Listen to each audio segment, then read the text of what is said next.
बिस्मिल्लाहिर्रहमानिर्रहीम नहमदुहु व नुसल्ली अला मुहम्मद रसूलुल्लाहि करीम। ये प्रॉब्लम मैट्रिक्स के लीनियर इक्वेशन चैप्टर से है। The equation A X is equal to B is consistent if the matrices A by B are of same rank. इस वीडियो को स्टार्ट करने से पहले हम ये बता दें कि डिस्क्रिप्शन में एक लिंक प्रोवाइड कर दिया जाएगा जो आप देखेंगे, तो उसमें इस क्वेश्चन को ये हाफ पार्ट समझिए आप इसको, क्योंकि इसमें नेसेसरी एंड सफिशेंट कंडीशन के तौर पर एक दूसरे क्वेश्चन के साथ ये जुड़ा हुआ है, और उसको अगर पहले देख लेंगे और फिर इसको देखेंगे तो आपको ये ज़्यादा समझ में आएगा। फिर हम इसको स्टार्ट करते हैं। तो सबसे पहले कहा ये जा रहा है हमसे कि हमें प्रूव करना है ये इक्वेशन कंसिस्टेंट होगा A X is equal to B. ये तब होगा जबकि ये ए जो मैट्रिक्स हैं वो उनकी रैंक सेम हो। तो सबसे पहले तो हमें जो लैंग्वेज है इसकी उसको हम थोड़ा सिंपल फार्म में लिख देंगे। यानी हम मान लेते हैं, यानी ये चीज़ है हमारे पास और हमको ये प्रूव करना है ये कंसिस्टेंट है। तो सबसे पहले तो हमें ये दे रखा है कि जो रैंक है ए की वो इक्वल है rank of augmented matrix A B जो ऑगमेंटेड मैट्रिक्स होती है इसकी रैंक इक्वल है, और इस रैंक को हम कुछ सिंबल से डिनोट कर सकते हैं, आर से भी इसको लिख सकते हैं। अब यहाँ पर हम आर का लिखने का मतलब ये होगा, आर अगर रैंक है दोनों मैट्रिक्स की उसका रिज़ल्ट क्या होगा। तो इसका सीधा मतलब ये है कि जो maximum number of independent column होंगे इसमें वो यानी ऑगमेंटेड मैट्रिक्स बी में वो आर होंगे। तो इसी चीज़ को हम यहाँ पर लिख देते हैं। देन मैक्सिमम नंबर ऑफ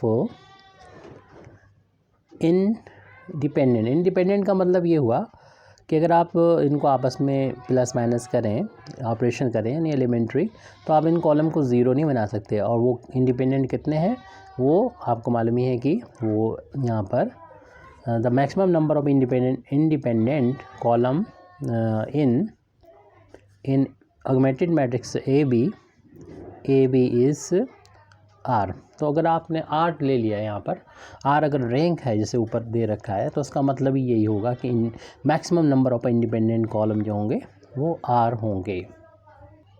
अगर यहाँ पर हम मान लेते हैं विदाउट लॉस ऑफ जनरलिटी, यानी इसमें एक जनरल चीज़ पे कोई इफेक्ट नहीं पड़ेगा, यानी किसी भी मैट्रिक्स के लिए बात हो सकती है कि हम यहाँ मान लेते हैं late C1 C2 and CR, जैसे कि अभी लिखा है वो बात इसके लिए है, यानी शुरू के जो भी कॉलम्स हैं उनके लिए।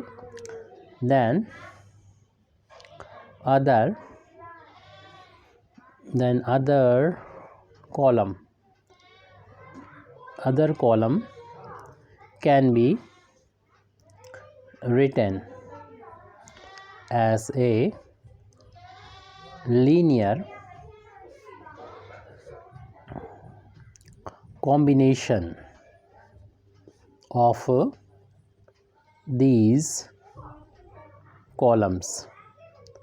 जैसे कि आप जानते हैं कि मैं इंडिपेंडेंट के मतलब का अगर समझते हैं कि इनको आपस में किसी तरीके से भी हम ऐड करके या सब्सट्रैक्ट करके यानी एलिमेंट्री ऑपरेशन करके हम दूसरे कॉलम्स को ऑब्टेन नहीं कर सकते। तो इन कॉलम लेकिन इनके छोड़कर यानी आर के बाद, जैसे कि ऑर्डर अगर इनका एन है तो बाकी के जो बचे हुए n-r जो कॉलम बचे हुए हैं उनको हम इनका ही इस्तेमाल करके, इनको प्लस करके माइनस करके उन कॉलम को ऑब्टेन कर सकते हैं। इसका मतलब ये है कि इन कॉलम्स का अगर हम लीनियर कॉम्बिनेशन बना दें तो उन कॉलम को हम ऑब्टेन कर सकते हैं, उनमें लिखा जा सकता है। इसी चीज़ को हमने यहाँ पर लिखा है। और इस ऑगमेंटेड मैट्रिक्स में आपको मालूम है कि जो बी है, बी भी एक कॉलम है, बी इज़ ए कॉलम, क्योंकि ए जो है वो आपको मालूम है कि कोफिशिएंट मैट्रिक्स है इस ऑगमेंटेड मैट्रिक्स की और बी इसका एक कॉलम है। और जब इसमें ये एक कॉलम बन जाएगा तो अभी हम लोग जो लिख चुके हैं कि किसी भी कॉलम को, इन कॉलम को छोड़ के जो कॉलम होंगे बाकी के लीनियर कॉम्बिनेशन की फॉर्म में लिख सकते हैं। इसका मतलब ये हुआ कि हम कॉलम लिखेंगे, कुछ स्केलर का यूज़ करेंगे और सभी कॉलम को ऐड कर लें।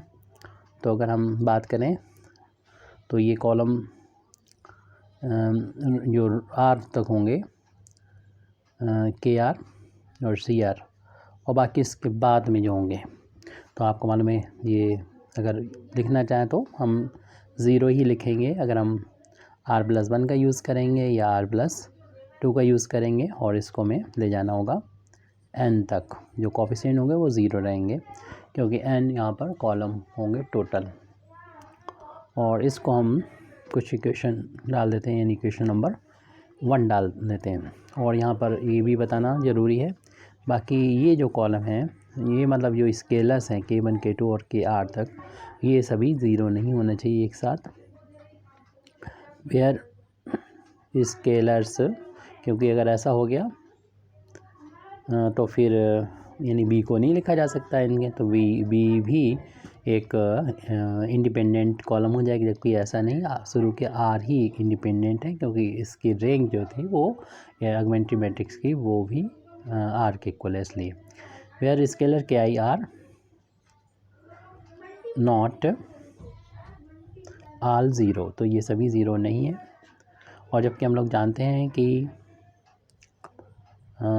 ए X is equal to B जो मैट्रिक्स होती है, यानी b is equal to A X का है, तो इसको हम इस तरीके से भी लिख सकते हैं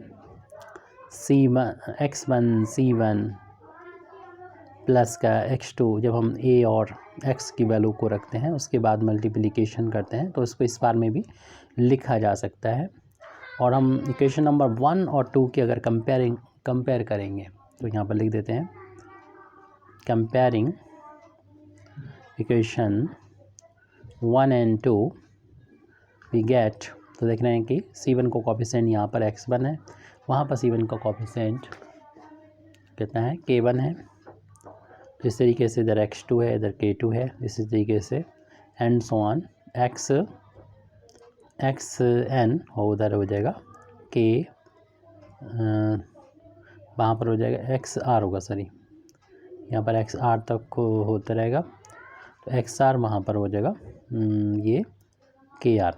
उसके बाद में जो हम बात करेंगे XR क्योंकि यहाँ पर होगा कोई टर्म, उसके बाद अगर बात करते हैं तो XR+1 जो होगा उसका कोफिशिएंट वो हमें मिलेगा 0, और बाकी सभी इस तरीके से XR+2 भी 0 हो जाएगा और आगे XN की वैल्यू भी 0 हो जाएगी। लेकिन एक ये सेट आ गया जो केविन इक्वेशन को सेटिस्फाई करेगा, और ये अगर सेटिस्फाई करता है तो इसका सीधा मतलब ये हुआ कि हमारा जो सिस्टम है, यानी ये सोल्यूशन निकल आया। अगर सोल्यूशन निकल आता तो उसी को हम कहते हैं कंसिस्टेंट है, तो हम कह देंगे हैंस वी हैव ये सोल्यूशन, हमारे पास एक ये सोल्यूशन मिल चुका है। और जब जिस इक्वेशन का यानी A B is equal to X का सोल्यूशन मिल गया तो हम कह सकते हैं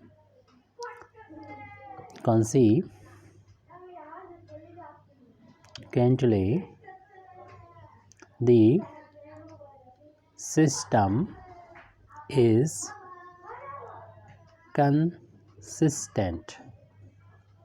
Thank you very much indeed for listening me. Wa akhiru da'wana alhamdulillahi rabbil alamin.